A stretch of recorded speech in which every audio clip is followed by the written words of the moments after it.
Edgar Allan Poe. La máscara de la muerte roja. La muerte roja había devastado el país durante largo tiempo. Jamás una peste había sido tan fatal y tan espantosa. La sangre era su encarnación y su sello. El rojo y el horror de la sangre. Comenzaba con agudos dolores, un vértigo repentino, y luego los poros sangraban y sobreviene la muerte. Las manchas escarlata en el cuerpo y la cara de la víctima eran el bando de la peste, que la aislaba de toda ayuda y de toda simpatía.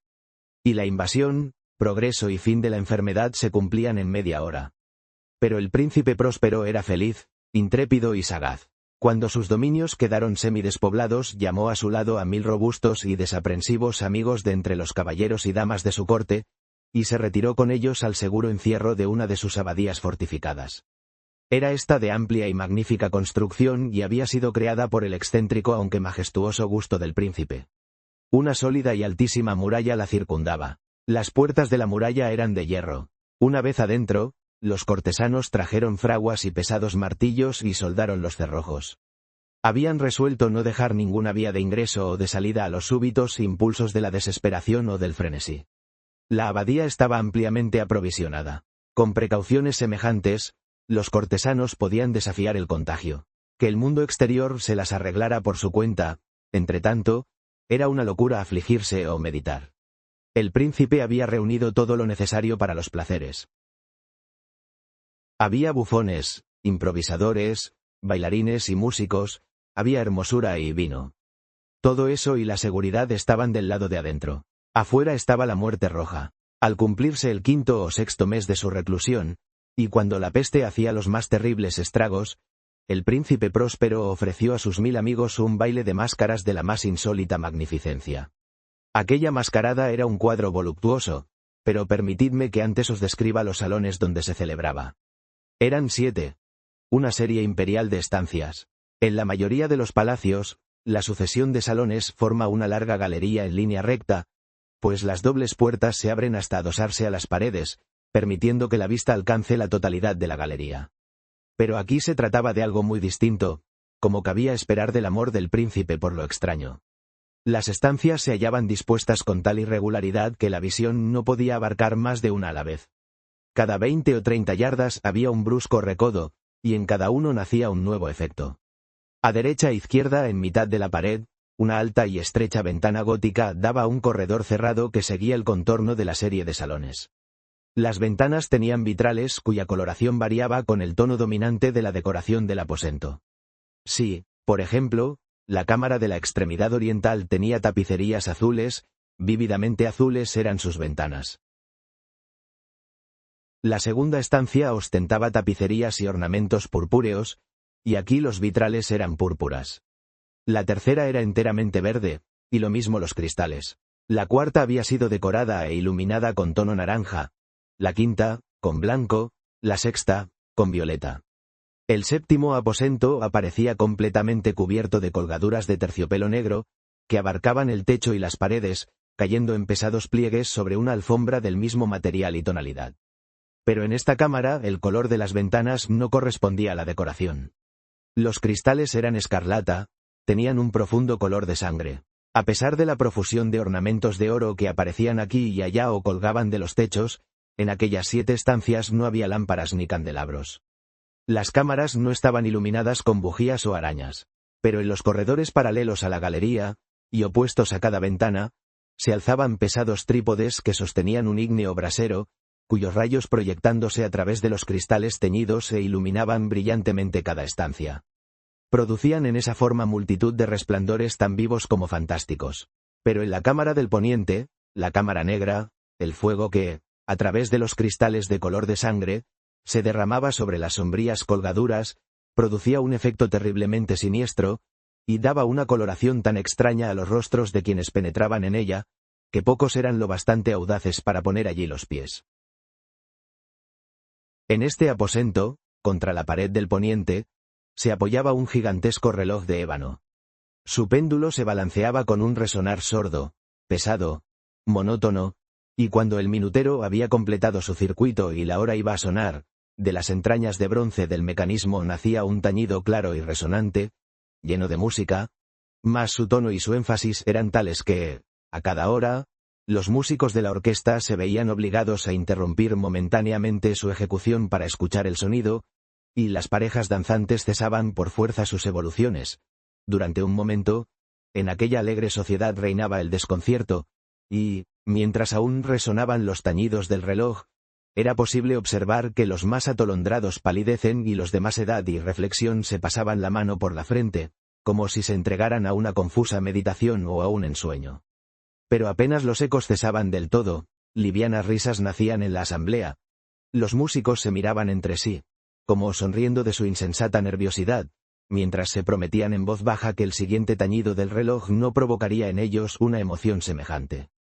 Mas, al cabo de 60 minutos, que abarcan 3600 segundos del tiempo que huye, el reloj daba otra vez la hora, y otra vez nacían el desconcierto, el temblor y la meditación.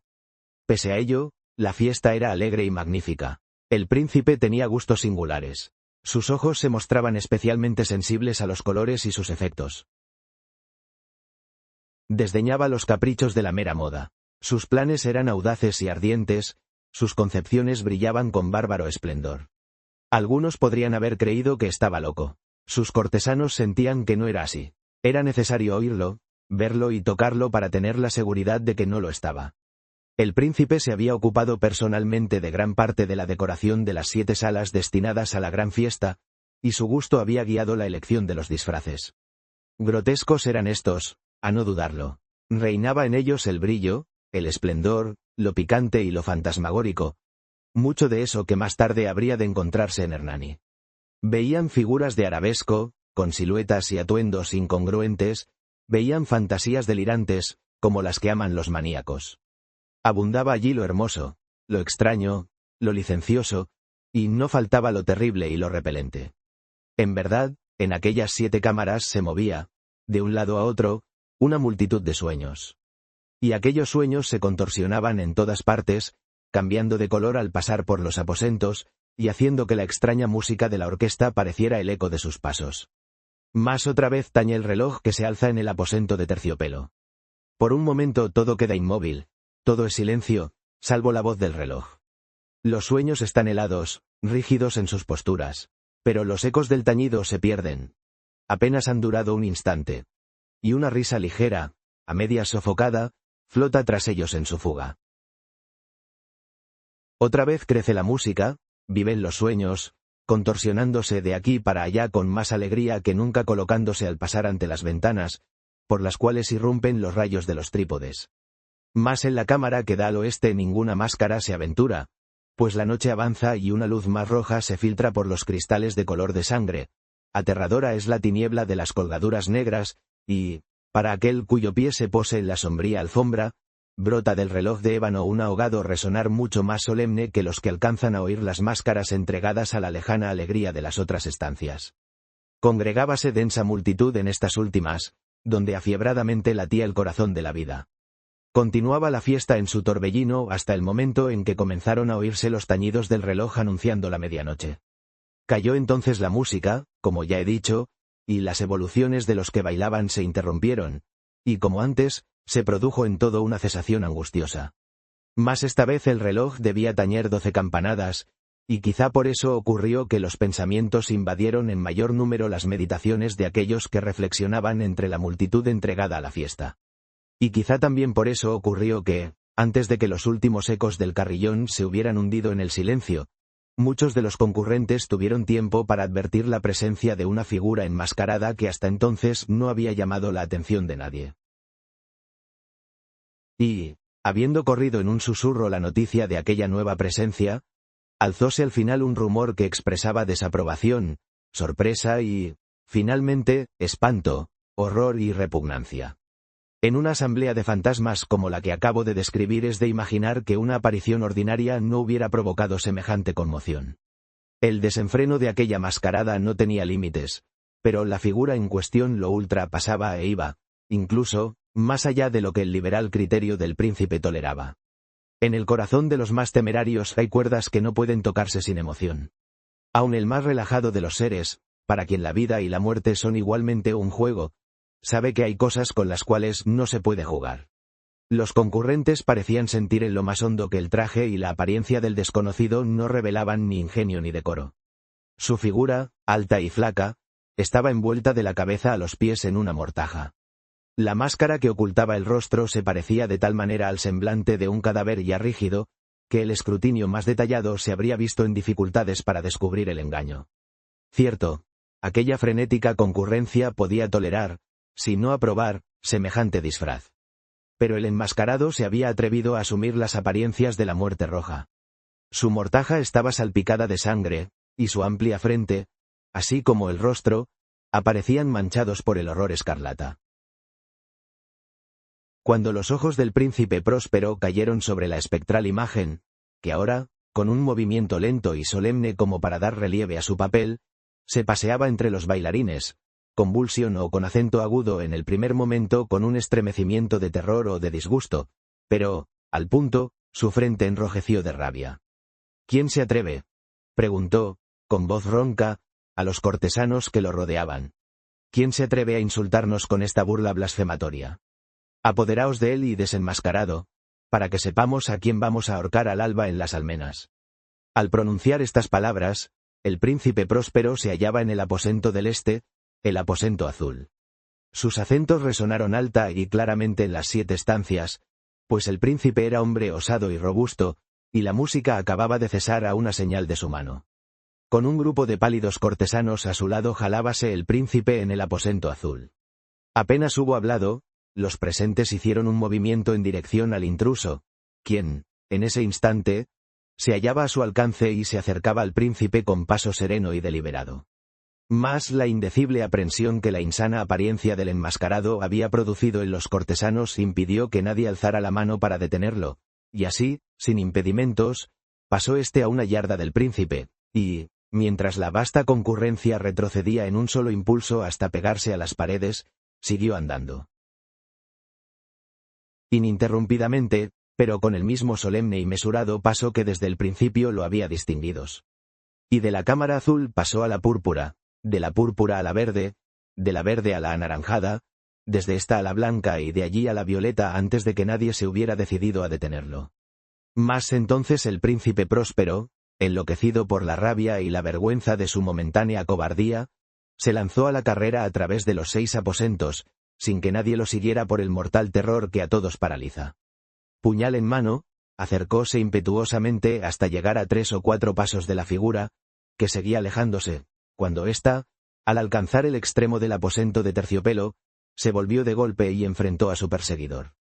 Oyó un agudo grito, mientras el puñal caía resplandeciente sobre la negra alfombra y el príncipe Próspero se desplomaba muerto. Reuniendo el terrible coraje de la desesperación, numerosas máscaras se lanzaron al aposento negro, pero, al apoderarse del desconocido, cuya alta figura permanecía erecta e inmóvil a la sombra del reloj de ébano, retrocedieron con inexpresable horror al descubrir que el sudario y la máscara cadavérica que con tanta rudeza habían aferrado no contenían ninguna forma tangible. Y entonces reconocieron la presencia de la muerte roja. Había venido como un ladrón en la noche, y uno por uno cayeron los convidados en las salas de orgía manchadas de sangre, y cada uno murió en la desesperada actitud de su caída. Y la vida del reloj de ébano se apagó con la del último de aquellos alegres seres. Y las llamas de los trípodes expiraron. Y las tinieblas, y la corrupción, y la muerte roja lo dominaron todo. Fin de la historia. Si te gustó, dale like, suscríbete, y cuéntanos en los comentarios qué parte fue tu favorita. Nos vemos en la próxima aventura.